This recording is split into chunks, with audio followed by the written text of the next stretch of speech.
So today up on my prayer mountain right next to my cave, I wanted to sit out in the snow today. I'm going to read a part of Revelations chapter 1. I'm going to start in 10 and then I'm going to jump up just a little bit. So you can follow along and read the whole chapter. But right now I'm just going to read a couple things that I wanted to, that made me think. Every time it snows, I think about the glory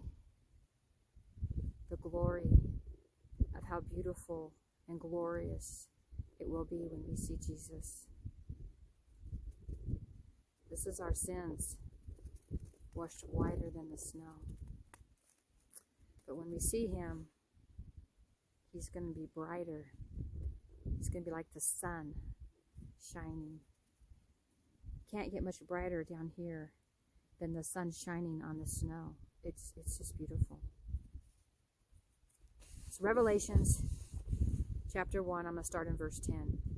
This is John speaking.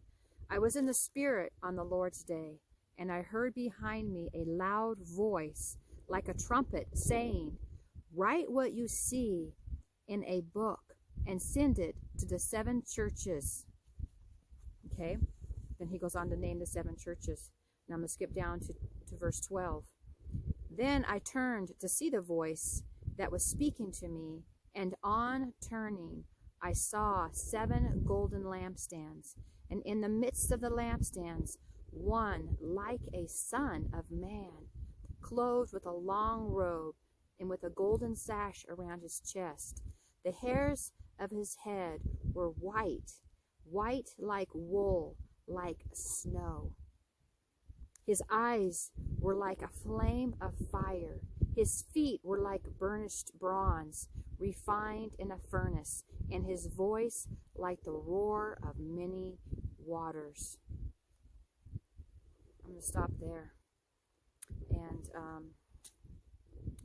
actually I want to read what Jesus says to him. Because John says in verse 17, "When I saw him, I fell at his feet, though dead, but he laid his right hand." Jesus always used the right hand. Remember, in that culture, the left hand was considered unclean. So it's all about the culture, all the little details that you don't always notice, but that make the Bible more authentic. Because otherwise they wouldn't have put that in there if it was fake. I mean, we know it's real, but you know what I mean. These little details. So it says, "Fear not." This is Jesus talking. "Fear not, I am the first and the last, and the living one. I died, and behold, I am alive forevermore, and I have the keys of death and Hades. Write therefore the things that you have seen, those that are and those that are to take place." And then he continues.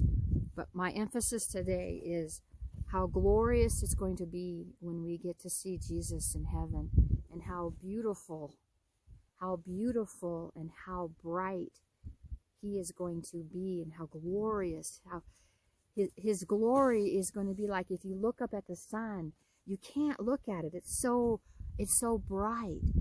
That's how much his glory is going to be. And I don't know, but I can't wait to see Jesus face to face.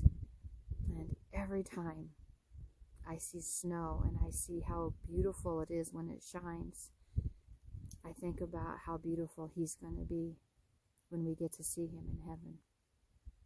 So that's just a thought for today. Because of the snow, it's so beautiful. So just remember, he loves you so much.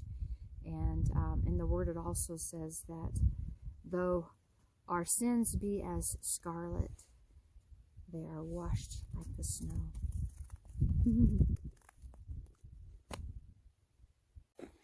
I'm headed up Prayer Mountain to do a teaching, and the snow is absolutely breathtaking.